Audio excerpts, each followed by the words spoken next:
Chapter solution की part third में next topic ideal और नॉन आइडियल सॉल्यूशन। तो देखिए वो सिंपल सा छोटा सा टॉपिक है, राउल्ट्स नियम से ही आगे का पार्ट है, उससे ही रिलेटेड है पूरा। आइडियल सॉल्यूशन क्या होता है, देखिए वे विलयन जो प्रत्येक ताप और सांद्रता पर राउल्ट नियम का पालन करते हैं। सिंपल सा जो सॉल्यूशन हर एक टेम्परेचर पे और हर एक सांद्रता पे उस राउल्ट्स नियम को फॉलो करेंगे वो क्या कहलाएंगे, आइडियल सॉल्यूशन कराते हैं। इसका मतलब अपने कह सकते हैं कि जैसे अपने कल देखा था पीएस थ्योरेटिकल लिखा मैंने, यानी राउल्ट्स नियम के अकॉर्डिंग जो सॉल्यूशन का वेपर प्रेशर निकालते हैं वो होता है पीए डैश प्लस पीबी डैश। जितने भी जो कंपोनेंट है उन दोनों के पार्शियली प्रेशर के सम के इक्वल होता है।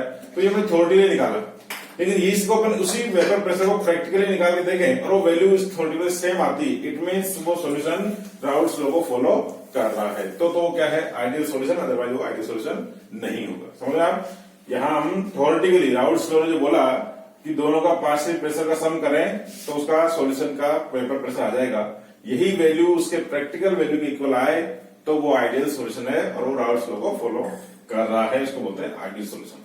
अब ऐसा कब हो सकता है, ऐसा तब होगा जब हम दो एक सॉल्यूट और सॉल्वेंट दोनों को मिलाकर क्या बना रहे हैं, सॉल्यूशन बना रहे हैं। तो सॉल्यूट और सॉल्वेंट, विलय और विलाय के मध्य जो आकर्षण बल, दोनों को मिक्स करने के बाद उनके जो इंटरमोलिकुलर फोर्स होगा वो किसके इक्वल होना चाहिए, वो होना चाहिए सॉल्यूट सॉल्यूट, विलय विलय के मध्य आकर्षण बल और विलायक विलायक के मध्य आकर्षण बल। इसका मतलब ये समझ लो कि हमारे पास सॉल्वेंट पर अलग से है, तब उसके जो मॉलिक्यूल्स हैं उनके बीच में इंटरमोलिकुलर फोर्स होगा, उतना ही फोर्स किसके बीच में होना चाहिए, सॉल्यूट जब अकेला है तो उसके इंटरमोलिकुलर फोर्स के बराबर। और जब दोनों मिक्स कर दिया तो उनके आपस में सॉल्यूट सॉल्वेंट के मॉलिक्यूल्स के बीच में जो इंटरमोलिकुलर फोर्स होगा वो इन दोनों सेम होना चाहिए। जो सॉल्यूट सॉल्यूट के बीच में है उतना ही सॉल्यूट सॉल्वेंट सॉल्वेंट के बीच होना चाहिए और उतना ही सॉल्यूट सॉल्वेंट को मिक्स करने के बाद होना चाहिए। यानी इंटरमोलिकुलर फोर्सेज में किसी तरह का चेंज नहीं आना चाहिए मिक्स करने के बाद, तो वो आइडियल सॉल्यूशन बन सकता है। अब ये होने के साथ अगर ऐसा हो रहा है तो इसका मतलब ये भी होना चाहिए कि विलय और विलाय, सॉल्यूट और सॉल्वेंट जो है आपस में उनको मिक्स कर रहे हैं तो ना तो वो डिसोसिएट होना चाहिए और ना ही एसोसिएट होना चाहिए, संयोजित या वियोजित नहीं होने चाहिए और आपस में कोई रिएक्शन भी नहीं करनी चाहिए। सॉल्यूट और सॉल्वेंट को मिला करके जब हम आइडियल सॉल्यूशन बनाना चाहते हैं तो ये सब कंडीशन को फॉलो करना पड़ेगा, तो वो क्या होगा, आइडियल सॉल्यूशन होगा।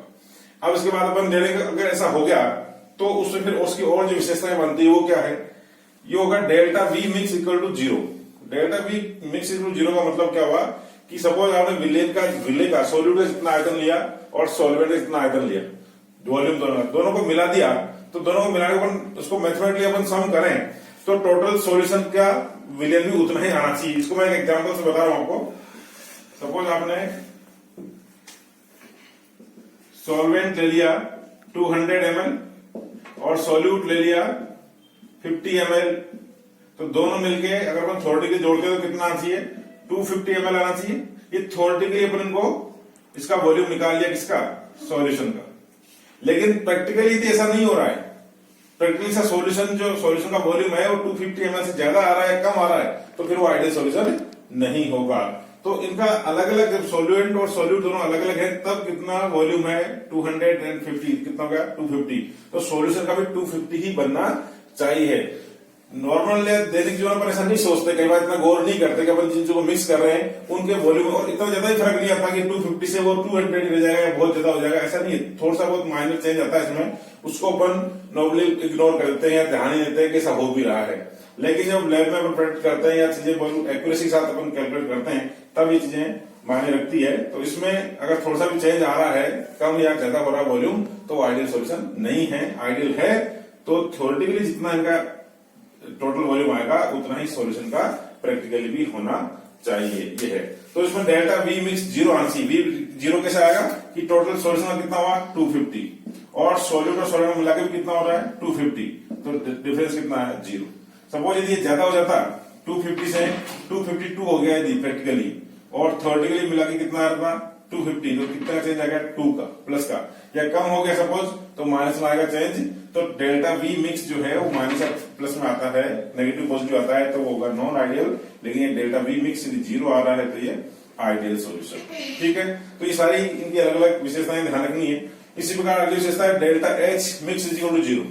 Delta H mix is equal to zero का मतलब क्या है कि हमारे पास सॉल्यूट और सॉल्वेंट दोनों अलग अलग है, उनके मॉलिक्यूल्स के बीच में जो एनर्जी है उन दोनों को मिक्स करने के बाद भी टोटल एनर्जी उतनी ही होनी चाहिए। इट मीन्स इनको मिक्स करने के दौरान न तो एनर्जी रिलीज होनी चाहिए और ना ही एनर्जी एब्जॉर्ब होनी चाहिए। ठीक है, यहाँ पर डेल्टा एच मिक्स का मतलब है कि जैसे सॉल्यूट और सॉल्वेंट दोनों की अलग अलग एनर्जी है, उनको आप ऐड कर दें और उसमें माइनस कर दें सॉल्यूशन की एनर्जी, या सॉल्यूशन में से इसकी एनर्जी माइनस कर दें, तो डेल्टा एच मिक्स प्लस या माइनस कुछ भी आता है। यदि प्लस में आता है तो इसका मतलब हीट एब्जॉर्ब हो रही है, और माइनस में आता है इसका मतलब हीट रिलीज हो रही है, और दोनों काम नहीं हो रहे, इसका मतलब डेल्टा एच मिक्स 0 है, तो होगा आइडियल सॉल्यूशन। और नेक्स्ट विशेषता है वो है delta H mixing is equal to 0। Delta H यहाँ पर क्या है? Entropy change. एंट्रोपी क्या चीज होती है? ये मेजरमेंट ऑफ रैंडमनेस होता है। अव्यवस्था का मापक है, कोई सिस्टम में कितनी अव्यवस्था है उसको अपन एंट्रोपी के रूप में बताते हैं। तो यदि हमारे पास सोल्यूट और सॉल्वेंट दोनों अलग अलग हैं, उन समय उन दोनों की टोटल एंट्रोपी कितनी है और दोनों मिक्स करने के बाद फिर एंट्रोपी कितनी है, तो वो चेंज जो आया सोल्यूट और सॉल्वेंट की ऐड करें और उसको सॉल्यूशन से उसका डिफरेंस निकालें, तो वो 0 आएगा, तो उसको बोलेंगे डेल्टा एच मिक्सिंग 0। और ऐसा क्यों हो रहा है? क्योंकि अपन माना आइडियल सॉल्यूशन कौन होंगे? जिन कंपाउंड का जो सोल्यूट और सॉल्वेंट ले रहे हैं उन सबका इंटरमोलिकुलर फोर्स सेम है, एक ही टाइप का है, तो मिक्स होने के बाद भी उनका इंटरमोलिकुलर फोर्स वैसा ही होगा, तो मोलिक्यूल्स के बीच की अरेंजमेंट चेंज नहीं होगा, उनकी कोई अव्यवस्था जो है कम ज्यादा नहीं होगी, यानी अव्यवस्था में कोई चेंज नहीं आएगा, इंटर में कोई चेंज नहीं आएगा, तो डेल्टा एच मिक्स भी इनका 0 होता है। ठीक है, तो ये था आइडियल सॉल्यूशन। सिंपल आपको ध्यान रखना है इसमें कि तो ये राउल्ट्स लॉ को फॉलो करेंगे, और ये आपने ध्यान रख लिया तो इनका जो टोटल पीएस थ्योरेटिकल, पीएस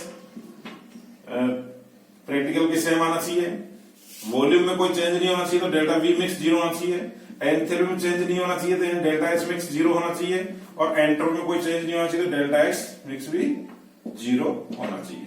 ये आपको इसमें ध्यान रखना है जो होते हैं आइडियल सॉल्यूशन। अब इन अपन को इसको एक ग्राफ के द्वारा भी समझाते हैं। अब देखिए राउल्ट्स लॉ के अकॉर्डिंग जो अपन वेपर प्रेशर सॉल्यूशन निकालते हैं, तो सॉल्यूशन के वेपर प्रेशर और जो मोल फ्रैक्शन है सॉल्यूट सॉल्वेंट के, उनके बीच में ग्राफ भी अपन प्लॉट कर सकते हैं। तो ये लिखा है मैंने graph between PS and mole fraction of solute and solvent. अब यहाँ पर पहले आप समझ लेंगे तो जो ग्राफ मैंने बना रखा है यहाँ पर, ये ग्राफ है, वो कंटेनर नहीं है।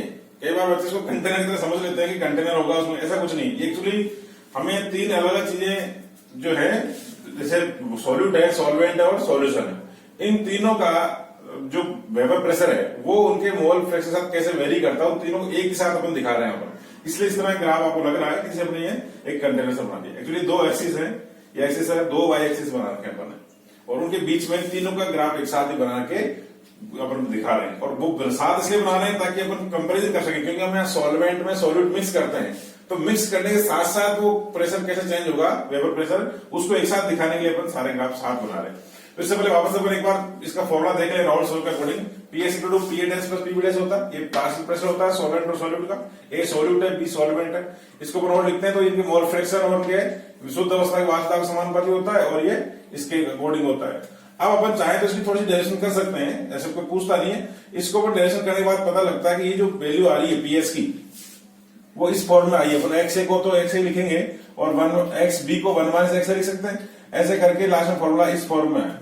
तो यहाँ पर आप देख सकते हैं पीएस है वो एक्स ए पे डिपेंड कर रहा है, और ये स्ट्रेट लाइन इक्वेशन जैसा आ रहा है, जिसको अपन एमएक्स प्लस सी से कह सकते हैं। ये सी कांस्टेंट वैल्यू है, और पीवी, और ये एक्स ए हो गया एक्स, जो एक्स एक्स पे वेरी करेगा, और ये इसका एम हो गया। तो पीएस का जो एक्स ए से यानी मोल फ्रैक्शन ऑफ सॉल्यूट जो है उसके साथ रिलेशन कैसा है, स्ट्रेट लाइन रिलेशन। तो अपन यहाँ पर आप देखिए ग्राफ में एक्स एक्सिस पे अपन मोल फ्रैक्शन ले रहे हैं, तो मोल फ्रैक्शन अपन जो सॉल्यूट के मोल हैं उसको अपन इंक्रीज करते जाएंगे, तो जो पीएस होगा वो स्ट्रेट लाइन के अकॉर्डिंग इंक्रीज होगा। यहाँ पर ये प्लस एमएक्स है और प्लस सी, तो प्लस एमएक्स और प्लस सी का ग्राफ आपको पता है इस तरह का आता है। तो ये पीएस का जो ग्राफ है वो किसके साथ है, मोल फ्रैक्शन के साथ में। एक्स के साथ अपन ग्राफ बनाए तो ग्राफ स्ट्रेट लाइन में इंक्रीज होता हुआ आ रहा है यहाँ पर। अब इसको अपन टुकड़ों में बना सकते हैं।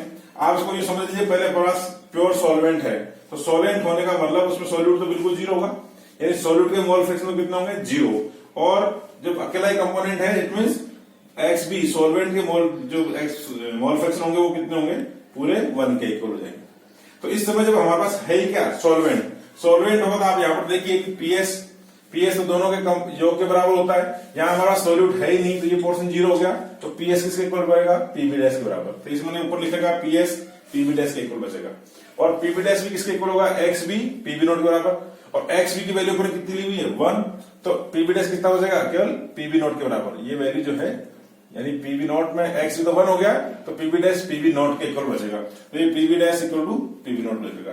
कहने वाला पूरे सॉल्यूशन का वेपर प्रेशर तो उस ओनली सॉल्वेंट के पार्शियल वेपर प्रेशर इक्वल है, और सॉल्वेंट का जो पार्शियल वेपर प्रेशर है वो उसके प्योर फॉर्म के वेपर प्रेशर इक्वल है, क्योंकि है केवल क्या है, एक ही कंपोनेंट है फिलहाल तो इस तरह से। और पीएडीएस अपन कितना कर सकते हैं, 0। ये सारी इंफॉर्मेशन अपने एक ही एक्सिस पे यहाँ पर दिखा रहे हैं। अब हम धीरे धीरे क्या कर रहे हैं, सॉल्वेंट में हमने थोड़ा सा सॉल्यूट मिलाना शुरू किया, तो सॉल्यूट मिलाते जाएंगे, जैसे जैसे मिलाते जाएंगे तो एक्स ए यानी जो सॉल्यूट कंपोनेंट है उसके मोल फ्रैक्शन इंक्रीज होते जाएंगे और सॉल्वेंट के मोल फ्रैक्शन डिक्रीज होते जाएंगे, और लास्ट में जाकर के अपन ऐसा कर दें कि pure solvent X A equal to 1 कर दें, और तो एक्स बी कितना हो जाएगा, 0 हो जाएगा। यानी अपन वापस एक तरह से प्योर सॉल्यूट की तरफ बढ़ गए, सॉल्वेंट अपन बिल्कुल भी नहीं है, बीच में पूरा मिक्सचर है, यहाँ शुद्ध सॉल्वेंट जैसा है, यहाँ शुद्ध सॉल्यूट जैसा है, बीच में सॉल्यूशन जैसा है। तो अब अपन चाहे तो तीनों के ग्राफ बना सकते हैं, अकेले सॉल्यूट का पार्शियल प्रेशर भी यहाँ पर दिखा सकते हैं, अकेले सॉल्वेंट का पार्शियल प्रेशर दिखा सकते हैं, और उन दोनों का जो टोटल सम आएगा उससे अपन सॉल्यूशन का पार्शियल तो सॉल्यूशन का वेपर प्रेशर भी दिखा सकते हैं। तो यहाँ पर आप देखिए हम लिखते हैं P A dash equal to X A P A naught होता है, यानी पी ए नोट तो कांस्टेंट वैल्यू है, तो पी ए डैश जो होगा वो एक्स ए के प्रोपोर्शनल होता है, तो यहाँ पर एक्स ए 0 है, तो ये पी ए डैश का ग्राफ ये वाला है, ये ग्राफ किसका है, पी ए डैश का। मैंने लिखा था P A dash equal to X A P A naught, तो शुरू में जब एक्स ए 0 है तो पी ए डैश भी कितना होगा, 0, तो पी ए डैश की वैल्यू ग्राफ यहाँ से स्टार्ट होगा।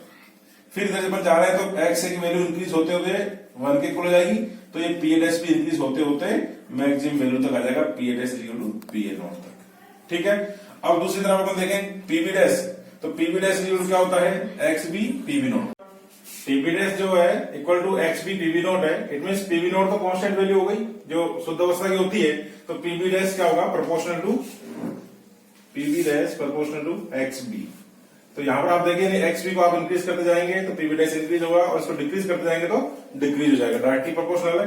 तो यहाँ पर अपन एक्स बी स्टार्टिंग कितना लिया है 1, यानी मैक्सिमम वैल्यू है, और उसके बाद अपन एक्स बी को यहाँ कम करते करते बिल्कुल 0 कर दिया, तो ये पीबी डैश भी उसी के अकॉर्डिंग डिक्रीज होता रहेगा। यहाँ पर PB dash is equal to PB naught है मैक्सिमम वैल्यू उसकी, और फिर एक्स बी की वैल्यू अपन कम करते जा रहे हैं, तो उसी के साथ साथ पीबी डैश भी कम होते होते लास्ट में 0 हो गया।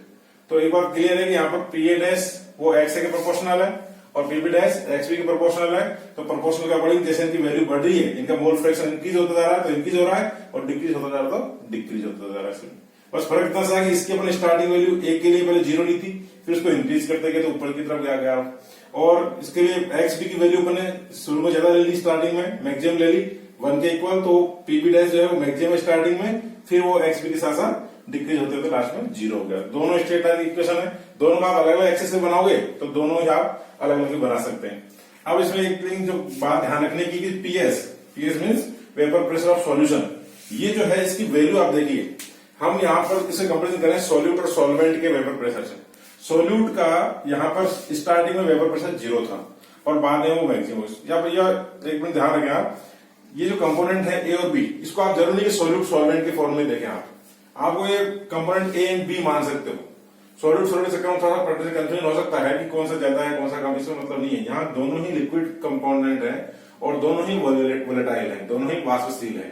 तो आप ये मत सोचो कि इसमें सॉल्यूट कौन सा है सॉल्वेंट कौन सा है, उसमें फालतू कंफ्यूजन होता है। आप अगर ये देखना कि 2 कंपोनेंट है, दोनों ही वोलेटाइल है, बट एक मोर वोलेटाइल एक लेस वोलेटाइल है, एक ज्यादा वाष्पशील है दूसरा कम वाष्पशील है, ये आपको ध्यान रखना है। जैसे अपन प्योर फॉर्म में देख रहे हैं तो यहाँ पीबी डैश पीबी नॉट है, तो वो बी कंपोनेंट का प्योर फॉर्म का वेपर प्रेशर है, और ये जो पी ए नॉट है वो ए कंपोनेंट का प्योर फॉर्म का वेपर प्रेशर है, और इसकी वैल्यू थोड़ी नीचे है ये ऊपर है। It mean P A not क्या है, यहाँ पर अपने मान के चल रहे हैं P A naught is greater than PB not.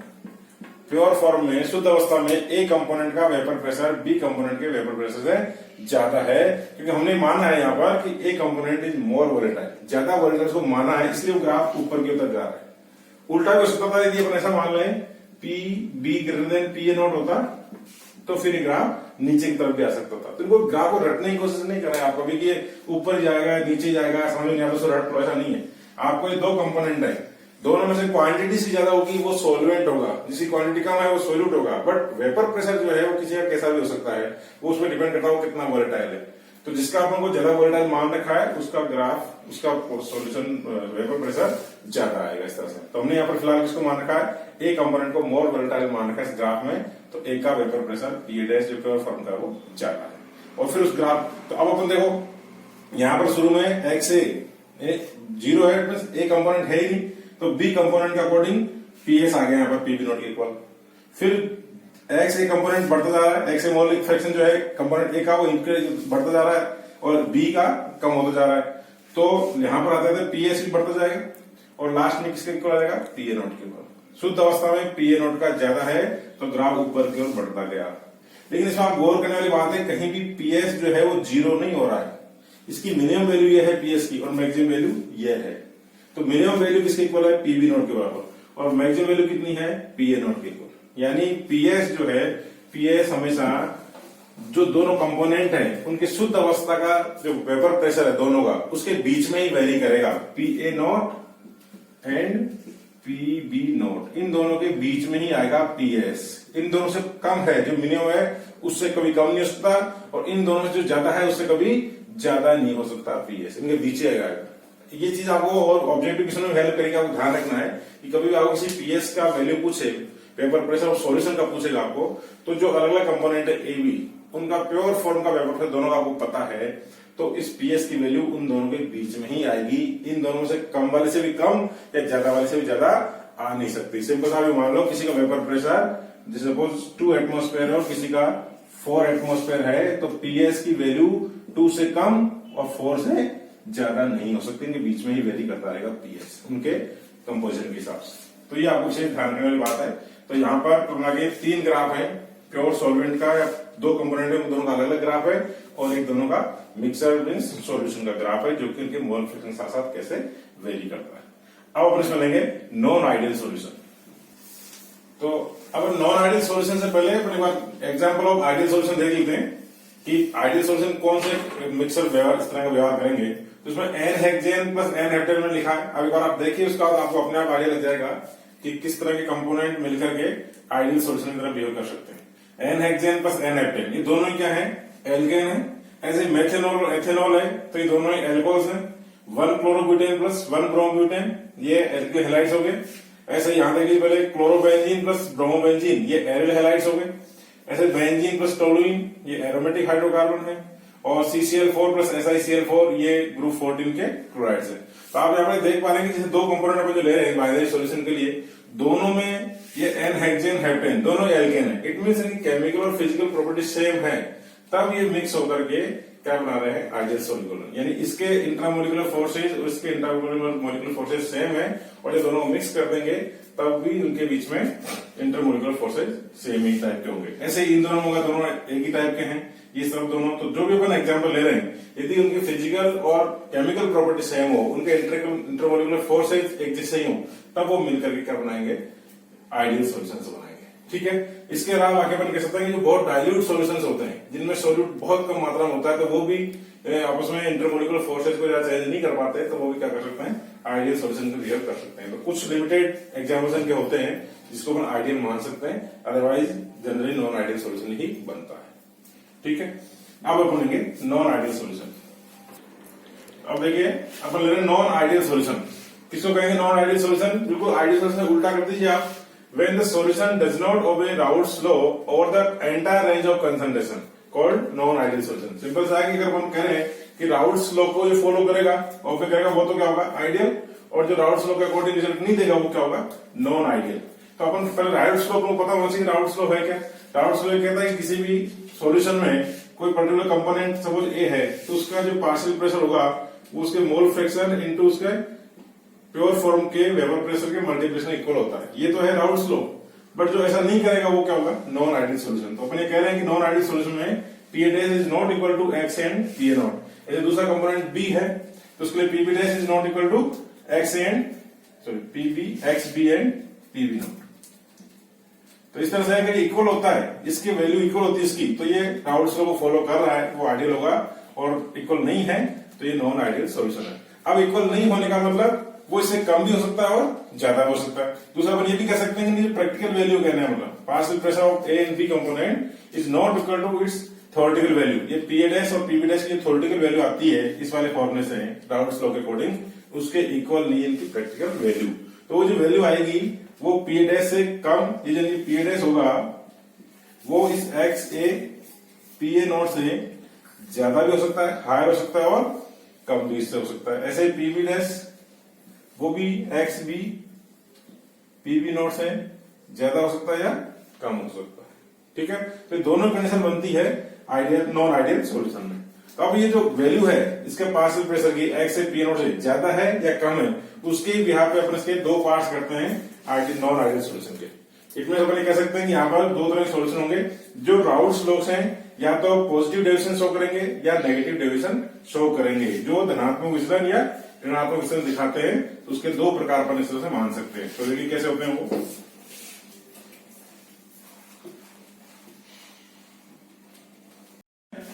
To types के होंगे, positive deviation and negative deviation, यानी non ideal solution which exhibits positive deviation and which exhibits negative deviation. जो धनात्मक विचलन दर्शाते हैं या जो ऋणात्मक विचलन दर्शाते हैं। किससे विचलन दर्शाएंगे, किससे डेविएशन होगा इनका, राउल्ट्स लॉ से। राउल्ट लॉ क्या कहता है कि जिनका किसी भी पर्टिकुलर कंपोनेंट का पार्शियल प्रेशर जो होगा वो उसके mole fraction and pure form के वेपर प्रेशर के मल्टीप्लिकेशन इक्वल होता है, या जैसे बी कंपोनेंट है तो PB dash X B PB naught हो तो वो तो होगा आइडियल, और जिनका इक्वल नहीं होता वो क्या होगा, नॉन आइडियल। अब इक्वल नहीं है तो वो ज्यादा होगा या कम होगा, उसके हिसाब से पॉजिटिव और नेगेटिव डेविएशन। तो जिन कंपोनेंट में जब ए कंपोनेंट लें इसका P dash greater than X P naught है और बी कंपोनेंट के लिए PB dash greater than X P naught PB naught है, तो उसको बोलेंगे कि इट्स ऑल पॉजिटिव डेविएशन। और यहाँ पर अपन देखेंगे जिस कंपोनेंट का पार्शियल प्रेशर एक्स से पीवी नॉट से कम है या बी कंपोनेंट का एक्स पीवी नॉट से कम है तो उसको बोलेंगे इट एग्जिबिट्स नेगेटिव डेविएशन। ठीक है, अब ऐसा कब होगा, तो आप ध्यान रखिए वेपर प्रेशर ज्यादा होना है। यहाँ पर वेपर प्रेशर ज्यादा कब होगा, जब वेपर ज्यादा बनेगी। और वेपर ज्यादा कब बनती है, जब लिक्विड फेज के कंपोनेंट्स के बीच में इंटरमोलिकुलर फोर्सेज कम होंगे। ध्यान सुने आप इसको, यदि इंटरमोलिकुलर फोर्सेज कम होंगे तो मॉलिक्यूल्स इजीली लिक्विड फेज को छोड़ करके वेपर फेज में चले जाए। तो यहाँ पर अगर हम सोल्यूट और सॉल्वेंट ये दो कंपोनेंट है उनको अलग अलग लेते हैं, तो सपोज ए कंपोनेंट है उसके बीच में इंटरमोलिकुलर फोर्सेज को ए मान लेते हैं, बी कंपोनेंट के लिए इंटरमोलिकुलर फोर्सेज बी मान ले, तो उनके कंपैरिजन में इनका जो मिक्सर होगा, जो सॉल्यूशन बनेगा, उसके मॉलिक्यूल्स के बीच में इंटरमोलिकुलर फोर्सेज क्या हो जाएंगे, कम हो जाएंगे। यानी intermolecular forces of between A and B is less than their intermolecular forces of A and B. तो मॉलिक्यूलर फोर्सेज कम होंगे, इंटरमोलिकुलर फोर्सेज कम होंगे तो इजीली वेपर बनेगी, और वेपर ज्यादा बनेगी तो वेपर प्रेशर भी ज्यादा हो जाएगा इस तरह से। अब दूसरी बात आती है, इससे अपन ये बात समझ सकते हैं कि इंटरमोलिकुलर फोर्सेज कम होगा तो मॉलिक्यूल्स क्या रहेंगे, दूर दूर रहेंगे। तो दूर दूर रहने का मतलब उनका वॉल्यूम क्या हो जाएगा, इंक्रीज हो जाएगा। मतलब जब उनका एग्जाम्पल समझ रहे हैं कि आपने सपोज एक कंपोनेंट लिया, दूसरा बी कंपोनेंट, इसका 100 ml ले लिया, इसका 550 ml कंपोनेंट का वॉल्यूम ले लिया, तो इनको दोनों को ऐड करते हैं। अगर ये आइडियल सॉल्यूशन बनाते हैं तो वॉल्यूम कितना आना चाहिए, 150 ml। लेकिन क्या होता है कि जब ये ए है तो ए के मॉलिक्यूल्स के बीच में इंटरमोलिकुलर फोर्सेज और बी के मॉलिक्यूल्स के बीच में इंटरमोलिकुलर फोर्सेज ये पहले ज्यादा था, और जब ए बी मिक्स कर दिया तब इंटरमोलिकुलर फोर्सेज कम हो गया। यानी ए और बी जब अलग अलग थे तो ये इनके मॉलिक्यूल ज्यादा पास पास थे, अब इनको मिक्स कर दिया तो इनके वॉल्यूम थोड़े थोड़े, तो इनके मॉलिक्यूल जो इंटरमोलिकुलर फोर्सेज कम होने की वजह से मॉलिक्यूल्स दूर दूर हो गए, इन्होंने ज्यादा स्थान ले लिया, तो इनका वॉल्यूम जो होगा वो इस 150 ml से थोड़ा सा ज्यादा होगा। तो ज्यादा होने का मतलब अपन डेल्टा भी निकालें, डिफरेंस निकालेंगे फाइनल वॉल्यूम और इनिशियल वॉल्यूम में, तो फाइनल वैल्यू क्या है, ज्यादा, तो इसका जो डिफरेंस आएगा वो क्या आएगा, 0 से ज्यादा आएगा, मतलब पॉजिटिव आएगा। तो ये ध्यान रखिए, सपोज से 50, 100 और 50 मिलकर के 152 ml बना लिया, तो 152 माइनस 150 तो कितना आएगा, ये 2 पॉजिटिव आएगा। तो यहाँ पर मॉलिक्यूलर फोर्सेज कम हो जाएंगे तो मॉलिक्यूल दूर दूर चले जाएंगे, तो उनका वॉल्यूम भी इंक्रीज हो जाएगा। ऐसे इसको अपन देख सकते हैं, डेल्टा एस मिक्सिंग वो भी क्या होगा, ग्रेटर देन 0, क्योंकि जब भी आपने देखा होगा कहीं भी कोई मॉलिक्यूल्स के लिए बॉन्ड बनता है तो उसके लिए मॉलिक्यूल्स पास आते हैं या एटम्स पास आते हैं, पास आने पर एनर्जी रिलीज होती है, तो वो एनर्जी इसका फाइनली कम हो जाएगी, तब वो कोई उनके बीच में बॉन्ड बनता है। तो यहाँ पर कहने वाला अट्रैक्शन अगर इंक्रीज होता है, पहले बात करें अट्रैक्शन किन्हीं पार्टिकल्स के बीच में, एटम्स के बीच में बढ़ता है तो वो नजदीक आते हैं, और नजदीक आते हैं तो उस समय एनर्जी रिलीज होती है, निकल जाती है एनर्जी, यानी डेल्टा एच जो होती है वो कम हो जाएगी फाइनली। तो डेल्टा उस कंडीशन में क्या आएगा, H final minus H initial, energy कम हो गई तो इसका जो डिफरेंस आएगा वो नेगेटिव आएगा। यहां पर उल्टा हो रहा है, यहां पर अट्रैक्शन नहीं बढ़ रहा, यहां पर intermolecular forces between A and B कम हो रहा है। तो इंटरमोलिकुलर फोर्स कम हो रहा है तो मॉलिक्यूल्स दूर दूर जा रहे हैं, यानी अट्रैक्शन का कम हो रहा है। अट्रैक्शन कम हो रहा है तो यहाँ पर हीट ये जो है वो एंथैल्पी इंक्रीज हो जाएगी, और इंक्रीज होगी तो डेल्टा एच क्या आएगा, H final minus H initial, ये पॉजिटिव आएगा। समझ रहे हैं आप बात को? सिंपल सा ध्यान रखना है कि जब कोई नजदीक, आप एक सिंपल उदाहरण दे रहा हूं आपको, किन्हीं भी दो आदमी में दोस्ती कब हो सकती है, अच्छा व्यवहार कब होगा, जब वो अपना ईगो कम करें, एनर्जी कम करें तो ही आदमी नजदीक आ सकते हैं। यदि एक दूसरे में ईगो रह के रखेंगे तो कभी नजदीक आ ही नहीं सकते, दोस्ती हो ही नहीं सकती। यानी आप अपना ईगो कम करिए, एनर्जी को निकाल दीजिए तो आप पास आ सकते हैं। और यहाँ पर क्या हो रहा है, वो दूर दूर जा रहे हैं, इंटरमोलिकुलर फोर्सेस कम हो गया तो दूर दूर जा रहे हैं, इसका मतलब एनर्जी निकाल नहीं रहे, एनर्जी को एब्जॉर्ब कर रहे हैं, अपना ईगो बढ़ा रहे हैं एनर्जी एब्जॉर्ब करके। तो एनर्जी बढ़ा रहे हैं तो फाइनल एनर्जी ज्यादा होगी, इनिशियल कम होगी, तो उनका डिफरेंस क्या आएगा, पॉजिटिव। इस तरह से आप समझ सकते हैं। तो ये डेल्टा एच भी पॉजिटिव होगा, डेल्टा बी भी पॉजिटिव होगा। लास्ट है delta S of mixing is greater than zero. S क्या है, एंट्रोपी चेंज। तो जब मॉलिक्यूल्स के बीच में फोर्स कम हो गया तो उनकी रैंडमनेस बढ़ जाएगी, इजीली वो मूवमेंट कर सकते हैं, उनकी रैंडमनेस बढ़ेगी, इट मींस एंट्रोपी बढ़ेगी, बढ़ेगी तो उसका भी डिफरेंस क्या आएगा, जीरो। तो ये होता है पॉजिटिव डिवीजन में। तो अब इसको सिंपल सा कुछ भी ध्यान रखना, इतने सारी चीजें आपको एग्जाम में नहीं सोचनी होती, आपको केवल एक ध्यान रखना पॉजिटिव डिवीजन। पॉजिटिव का मतलब पी ए डैश की जो प्रैक्टिकल वैल्यू है वो पी ए डैश की थ्योरेटिकल वैल्यू मतलब राउल्स लॉ से ज्यादा आएगी। P A dash of practical greater than P A dash theoretical. अब ये ज्यादा है तो बाकी सब चीजें भी पॉजिटिव करनी है, डेल्टा वी मिक्सिंग ये भी पॉजिटिव करना है। पॉजिटिव डिवीजन में ये इंक्रीज हो गया, बाकी सब चीजें भी पॉजिटिव है, डेल्टा एच मिक्सिंग भी क्या होगा, पॉजिटिव, डेल्टा एच मिक्सिंग भी क्या होगा, पॉजिटिव।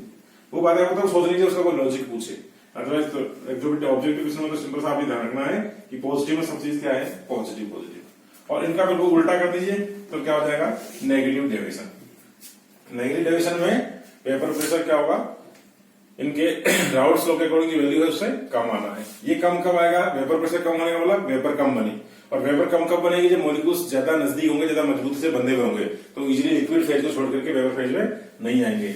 मॉलिक्यूल्स ज्यादा अच्छे से कब बने होंगे, जब उनके बीच में अट्रैक्शन फोर्सेज ज्यादा होगा, than intermolecular forces of pure component. A और बी जब अलग अलग है तो उनके बीच में इंटरमोलिकुलर फोर्सेज है, उसके कंपैरिजन में जब वो मिक्स कर देंगे तो उनका ए बी के बीच में इंटरमोलिकुलर फोर्सेज ज्यादा हो जाएंगे, ज्यादा मजबूती से एक दूसरे को पकड़ लेंगे, तो वो वेपर नहीं बन पाएगी, वेपर कम बनेगी तो वेपर प्रेशर भी कम बनेगा। और सिंपल सी बात है, जब ये नेगेटिव है तो बाकी सब चीजें भी नेगेटिव होनी है, वो एनर्जी को रिलीज करेंगे, वो डेल्टा वी ज्यादा वो अट्रैक्शन होगा तो मॉलिक्यूल्स नजदीक आ जाएंगे तो वॉल्यूम में भी कमी आएगी, तो उनका डिफरेंस नेगेटिव आएगा। ज्यादा नजदीक आ जाएंगे तो उनकी रैंडमनेस भी कम हो जाएगी, तो उसका चेंजेस भी नेगेटिव आता है।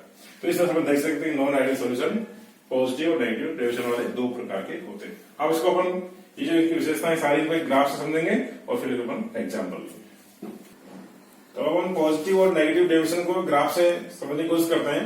जैसे अपने पहले इससे पहले आइडियल सॉल्यूशन के लिए ग्राफ प्लॉट किया था, उसी ग्राफ में अपन उसको नॉन आइडियल सॉल्यूशन को भी दिखा रहे हैं। तो वो ये एक्स एक्सिस पे दोनों कंपोनेंट्स के मोल फ्रैक्शन ले रहे हैं, और इन कंपोनेंट एक्सिस वाई एक्सिस पे वेपर प्रेशर ले रहे हैं। इसमें जो कंटिन्यूस लाइंस हैं वो दिखाएगी आइडियल सॉल्यूशन को, और जो डॉटेड लाइन है वो दिखा रही है नॉन आइडियल सॉल्यूशन को। तो यहाँ पर अपन आइडियल सॉल्यूशन में क्या मानते थे कि जो इनका पार्शियल वेपर प्रेशर है वो मोल फ्रैक्शन के डायरेक्टली प्रोपोर्शनल है, ये कंपोनेंट का भी और बी कंपोनेंट का भी, और जो पीएस होता है वो दोनों के सम के इक्वल होता है। ये था आइडियल उसकी सॉल्यूशन की बात। अब यदि नॉन आइडियल की बात करें तो नॉन आइडियल पर्पस दो प्रकार के हैं, एक तो पॉजिटिव डेविएशन दिखाने वाले और दूसरा नेगेटिव डेविएशन दिखाने वाले। तो पॉजिटिव डेविएशन वाले को पता है आपको कि वो एक्चुअल जो उनका आइडियल का वेपर प्रेशर होता है उससे थोड़ा सा ज्यादा वेपर प्रेशर शो करते हैं, तो उनकी जो ग्राफ आएगा वो इस लाइन से ऊपर की ओर आएगा। समझे आप, ये आइडियल सॉल्यूशन के लिए वेपर प्रेशर है। यदि हमारा सब सॉल्यूशन जो है वो पॉजिटिव डेविएशन से होने वाला है तो उसकी ग्राफ जो आएगी वो इस लाइन से ऊपर की ओर आएगी, यानी पॉजिटिव डेविएशन का मतलब वेपर प्रेशर ज्यादा हो रहा है। तो ये उनको डॉटेड लाइन से दिखाया है, और जो नेगेटिव डेविएशन शो करते हैं उसके लिए ग्राफ से थोड़ा सा नीचे आएगा। ये तो होगा पूरा सॉल्यूशन की बात। ऐसे किसी पर्टिकुलर कंपोनेंट की बात करें, जैसे एक कंपोनेंट का, तो एक कंपोनेंट का मोल फ्रैक्शन इंक्रीज हो रहा है, तो आइडियल सॉल्यूशन में डायरेक्टली प्रोपोर्शनल होगा, लेकिन नॉन आइडियल में डायरेक्टली प्रोपोर्शनल नहीं होगा। पॉजिटिव डेविएशन वाले में थोड़ा सा इससे ऊपर होगा और नेगेटिव डेविएशन वाले में थोड़ा सा इससे नीचे होगा। इसी तरह से बी कंपोनेंट है, उसका भी डायरेक्टली प्रोपोर्शनल था, लेकिन नॉन आइडियल में डायरेक्टली प्रोपोर्शनल नहीं होगा। पॉजिटिव डेविएशन वाले में थोड़ा सा इससे ऊपर की ओर होगा और नेगेटिव डेविएशन वाले में थोड़ा सा नीचे की ओर होगा। इसमें आपको ध्यान रखने वाली बात है कि जो बीच में सबसे ज्यादा ये मैक्सिमम आ रहा है यहाँ पर, तो ये मिनिमम आ रहा है। इसमें जब दोनों कंपोनेंट्स लगभग दोनों के बराबर होगा, मोल फ्रैक्शन होगा, तब इनमें मैक्सिमम डेविएशन शो होगा। एक कंपोनेंट बहुत कम होगा या दूसरा कंपोनेंट बहुत कम है तो उतना डेविएशन इसमें शो नहीं होता है। और डेविएशन में डिपेंड करता है, दोनों अपने जो मिक्स करें ए और बी कंपोनेंट, उन दोनों नेचर कैसी है उस पर डिपेंड करता है कि वो कितना ज्यादा डेविएशन शो करते हैं। कुछ कंपोनेंट्स मिलकर बहुत कम डेविएशन शो करते हैं, कुछ ज्यादा कंपोनेंट कुछ ज्यादा डेविएशन शो करते हैं। तो ये होता है non ideal solution, positive and negative deviation वाले। अब हम लेंगे इसका एग्जाम्पल्स। देखिए एग्जाम्पल्स अपन ले रहे हैं पॉजिटिव डेविएशन में और नेगेटिव डेविएशन में। तो पहले आपको थोड़ा एग्जाम्पल लर्न करने से पहले आपको थोड़ा सा कॉन्सेप्ट ध्यान रखना पड़ेगा कि वही intermolecular forces between A and B is less than intermolecular forces between A and B. यानी प्योर सॉल्यूट और सॉल्वेंट जो है, दो कंपोनेंट है, उनकी कंपेरिजन में उनका सॉल्यूशन में इंटरमोलिकुलर फोर्सेज कम होगा। तो आपको एग्जाम्पल को थोड़ा सा लॉजिक से ध्यान रखेंगे तो इजीली याद हो जाएंगे कि आपको ऐसा लगना चाहिए कि दोनों को मिलाने के बाद उनका इंटरमोलिकुलर फोर्स कम हो रहा है। जैसे अपन जल प्लस नेचुरल अपन लेते हैं, तो जल के जो मॉलिक्यूल आपको अगर साफ साफ देखें तो जहां पर मॉलिक्यूलर फोर्सेज कम होगा थिकनेस वेपर ज्यादा बनेगी। तो आप अलग अलग देखें तो जल और मेथेनॉल, जल थोड़ा कम उड़ता है, धीरे उड़ता है, और मेथेनॉल की स्पीड होती है बहुत जल्दी उड़ती है, यानी इसका इंटरमोलिकुलर फोर्सेज बहुत वीक होता है। और जब इनको अपन मिला देंगे तो ये जो मेथेनॉल से मिक्स हो जाएगी जल में, तो इसके भी इंटरमोलिकुलर फोर्सेज को कम कर देगी, तो ये भी थोड़ा सा जल्दी उड़ने लग जाएगा। यानी जल जब प्योर होगा तो उसके मॉलिक्यूल्स के बीच में हाइड्रोजन बॉन्डिंग बहुत मजबूत होगी, लेकिन उसके बीच बीच में जब मेथेनॉल आ जाएगी तो उसकी हाइड्रोजन बॉन्डिंग वीक हो जाएगी और ये खुद ज्यादा उड़ता ही है। तो इनका इंटरमोलिकुलर फोर्सेज कम होने की वजह से ये ज्यादा वेपर बनाएंगे तो पॉजिटिव डेविएशन शो करेंगे। तो इस तरह लॉजिक से आप ध्यान रखेंगे। ऐसे जल में जैसे मेथेनॉल कर रहा है वैसे जल में एथेनॉल करेगा, ये भी इसके हाइड्रोजन बॉन्डिंग को कम कर देगा और खुद का वेपर प्रेशर ज्यादा होता ही। ऐसे मेथेनॉल में कार्बन टेट्राक्लोराइड कर देंगे। अब मेथेनॉल ये उड़ता ही है, लेकिन मेथेनॉल के बीच में भी मॉलिक्यूल्स के बीच में हाइड्रोजन बॉन्डिंग होती है, उसमें कार्बन टेट्राक्लोराइड CCl4 डिसॉल्व कर देंगे तो ये क्या करेगा, इसके हाइड्रोजन बॉन्डिंग को कम कर देगा। तो उसके मॉलिक्यूल और मेथेनॉल वैसे ही काफी वोलेटाइल होता है, लेकिन कार्बन टेट्राक्लोराइड मिला दिया तो उसका हाइड्रोजन बॉन्डिंग जो थोड़ा बहुत है वो भी और कम हो जाएगा, तो अभी ज्यादा वेपर प्रेशर शो करेगा, ज्यादा वेपर बनाएगा। ऐसे एथेनॉल में एसीटोन मिला देंगे तो एथेनॉल में हाइड्रोजन बॉन्डिंग होती है, एसीटोन में नहीं होती है। इसमें ये डाइपोल अट्रैक्शन होता है तो वो उसके हाइड्रोजन बॉन्डिंग को कम कर देगा, तो इसके मॉलिक्यूल्स इजीली सेपरेट हो जाएंगे वेपर फेज में, तो वेपर प्रेशर ज्यादा हो जाएगा। ऐसे एसीटोन में CH2 मिला देंगे, कार्बन डाइसल्फाइड, तो एसीटोन का खुद का जो डाइपोल अट्रैक्शन फोर्स होता है वो CH2 में से कम हो जाएगा, तो उसकी वेपर ज्यादा बनेगी तो वेपर प्रेशर ज्यादा हो जाएगा। इस तरह से अपन पॉजिटिव डेविएशन के एग्जांपल्स को लर्न कर सकते हैं। इधर उल्टा करते हैं अपन, यदि दोनों को मिक्स करने के बाद इंटरमोलिकुलर फोर्सेस ज्यादा हो रहे हैं तो वेपर कम बनेगी, वेपर प्रेशर भी कम हो जाएगा। तो इसमें example, famous example acetone plus chloroform. Acetone में तो केवल डाइपोल मूवमेंट होता है, डाइपोल इंटरमोलिकुलर अट्रैक्शन होता है, लेकिन जब क्लोरोफॉर्म मिक्स कर देंगे तो क्लोरोफॉर्म पे यहाँ कार्बन पे 3 क्लोरीन है, तो उसको बहुत ज्यादा अपने माइसा इफेक्ट के कारण कार्बन प्लस आ जाएगा, तो ये क्या हो जाएगा, इससे H और ऑक्सीजन के बीच में यहाँ पर हाइड्रोजन बॉन्डिंग बन जाएगी। तो हाइड्रोजन बॉन्डिंग बनने की वजह से इनके मॉलिक्यूल्स ज्यादा एक दूसरे से बंधे हुए रहेंगे, तो वेपर कम बनेगी तो वेपर प्रेशर भी कम हो जाएगा। यानी अकेली एसीटोन में हाइड्रोजन बॉन्डिंग नहीं होती है, लेकिन क्लोरोफॉर्म इसमें मिक्स करने पर हाइड्रोजन बॉन्डिंग बन जाती है। इसका एनसीईआरटी में 12th क्लास में बिल्कुल साफ साफ ये डायग्राम दिया हुआ है, तो बड़ा इंपॉर्टेंट है, इस भी कमीशन के सीधा सीधा पूछ लेता है इसको। तो यहाँ पर हाइड्रोजन बॉन्डिंग बनने की वजह से मॉलिक्यूलर अट्रैक्शन ज्यादा बढ़ जाएगा, तो उसका वेपर कम बनेगा, वेपर प्रेशर भी कम बनेगा। ऐसे ही जेल और एसिल लेवन, एसिड और एनिलीन ले, मेथनॉल या एसिटिक अम्ल लेंगे, क्लोरोफॉर्म बेंजीन लेंगे, तो इनके बीच में भी इसी तरह से हाइड्रोजन बॉन्डिंग वगैरह बढ़ेगी। हाइड्रोजन बॉन्डिंग बढ़ने से मॉलिक्यूल के बीच में अट्रैक्शन फोर्स बढ़ेगा, अब उनकी वेपर कम बनेगी तो वेपर प्रेशर भी कम बनेगा, इनमें से नेगेटिव डेविएशन शो करेगी। इस तरह से एग्जांपल्स को थोड़ा आप लॉजिक से ध्यान रखेंगे तो इजीली अपन लर्न कर पाएंगे। इसी के साथ हमारा इस चैप्टर सॉल्यूशन का पार्ट 3 कंप्लीट होता है। लास्ट में हमारा पार्ट 4 है, इसमें अपन qualitative property and abnormal qualitative property लेंगे। ठीक है, आपसे मेरा फिर रिक्वेस्ट है कि आप हमारे चैनल पर नए हैं तो प्लीज को सब्सक्राइब करें और शेयर करें, ज्यादा लाइक करें और टाइम पे आप किसी भी वीडियो को पूरा जरूर देखें। उसका पूरा कई बार अपन इसको आगे बढ़ाते देखते हैं, बीच में समझ में नहीं आएगा टॉपिक। कभी भी केमिस्ट्री, फिजिक्स में, साइंस में आप ए सीखेंगे तो बी समझ में आएगा, बी सीखेंगे तो सी समझ में आएगा। बीच में जल्दी जल्दी देखने की कोशिश करते हैं तो कोई चीज समझ में नहीं आएगी। इसलिए आप पूरी वीडियो को देखें। कहीं कोई कमी हो या दिक्कत हो आपको तो आप मुझे कमेंट कर सकते हैं, फोन पे बात कर सकते हैं, और इसको ज्यादा से ज्यादा आपको शेयर और सब्सक्राइब करना है। Thank you.